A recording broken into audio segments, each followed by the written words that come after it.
Hi friends, அனைவருக்கும் வணக்கம். சற்று முன் வெளியான முக்கிய அறிவிப்பு, ரூபாய் நோட்டுகள் திடீர் மாற்றம். ஸோ இதை பற்றி தான் இந்த வீடியோவில் ரொம்ப தெளிவான நம்ம பார்க்க போகிறோம். ஸோ வீடியோவை கடைசி வரைக்கும் முழுமையாக பாருங்கள். வீடியோ பிடிச்சிருந்தா லைக் பண்ணுங்கள், கூடிய சப்ஸ்கிரைப் பண்ணுங்கள். இப்போ தான் நம்ம சேனலை முதல் தடவையாக பார்க்குறீங்கனாக்கா சப்ஸ்கிரைப் பண்ணிட்டு பெல் பட்டனையும் ப்ரெஸ் பண்ணிங்க. அப்போ தான் நம்ம போகிற நோட்டிஃபிகேஷன் உடனுக்குடனே கிடைக்கும். நீங்களும் மிஸ் பண்ணாமல் பார்க்கலாம். வாங்க வீடியோக்குள்ளே போகலாம். நம்ம reserve bank of India RBI இப்போ வந்து பார்த்தீங்கன்னா ஒரு சம அதிரடியான அப்டேட் கொடுத்துருக்காங்க. இனிமேல் நம்ம ஊரில் காகித நோட்டுக்கு பதிலாக பிளாஸ்டிக் ரூபாய் நோட்டுகள் வரப்போகுது. என்னது பிளாஸ்டிக்? அப்போ பிளாஸ்டிக் நோட்டா? அப்போ பழைய நோட்டு எல்லாம் செல்லாதா? 2014 நடந்த மாதிரி திரும்பவும் டிமானிட்டேஷன் நடக்குமா அப்படின்ற ஒரு கேள்வி உங்ககிட்ட இருக்கா? இந்த மாதிரியான பல கேள்விகள் விடையை இந்த வீடியோவில் டீட்டெயில்டாக பார்க்கலாம்.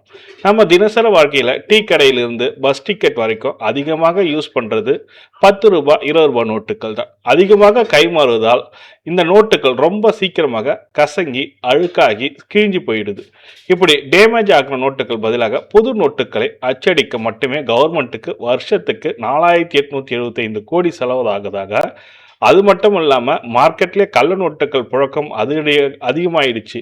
கடந்த வருஷத்தில் மட்டும் சுமார் 2 லட்சம் கள்ள நோட்டுகள் பிடிபட்டிருக்கு. இதுக்கெல்லாம் ஒரு நிரந்தர எண் கார்டு போடணும்னு reserve bank of India plastic polymer நோட்டுகளை களமிறக்க போகிறாங்க. இந்த பிளாஸ்டிக் நோட்டை ஸ்பெஷல் என்னன்னு அப்படின்னு பார்த்தீங்கன்னாக்கா, இந்த பாலிமர் நோட்டுகள் தண்ணியில் நினைச்சாலும் ஒன்றும் ஆகாது, ஈஸியாக கிழியாது. சாதாரண காகித நோட்டுகளை விட இது 6 மடங்கு அதிக நாள் உழைக்கும். அதனால நோட்டு அச்சடிக்கிற செலவு பெருமளவு மிச்சமாகும். இதற்கு நீண்ட ஆயுள் இருக்கு. அடுத்ததா இந்த பிளாஸ்டிக் நோட்டுகளை அவ்வளவு ஈஸியா யாராலையும் போலியாக அச்சடிக்க முடியாது.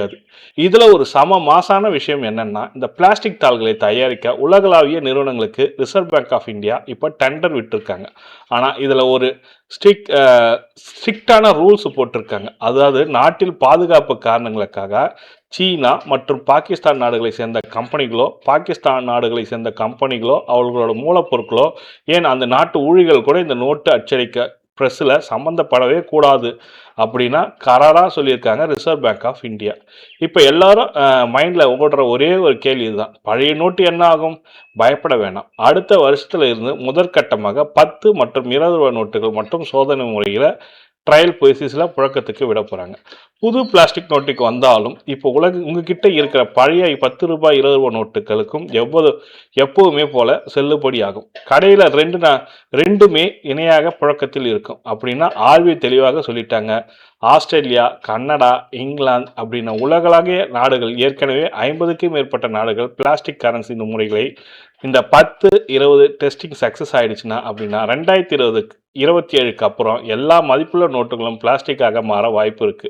இந்த பிளாஸ்டிக் ரூபாய் நோட்டுகள் பற்றி நீங்கள் என்ன நினைக்கிறீங்க அப்படின்னு இந்த வீடியோ கமெண்ட்டில் சொல்லுங்கள். இது போன்ற பயனுள்ள தகவலை மிஸ் பண்ணாமல் பார்க்கணும். நம்ம சேனலை சப்ஸ்கிரைப் பண்ணிங்க, கூடவே பெல் பட்டனையும் ப்ரெஸ் பண்ணிங்க. நன்றி, வணக்கம்.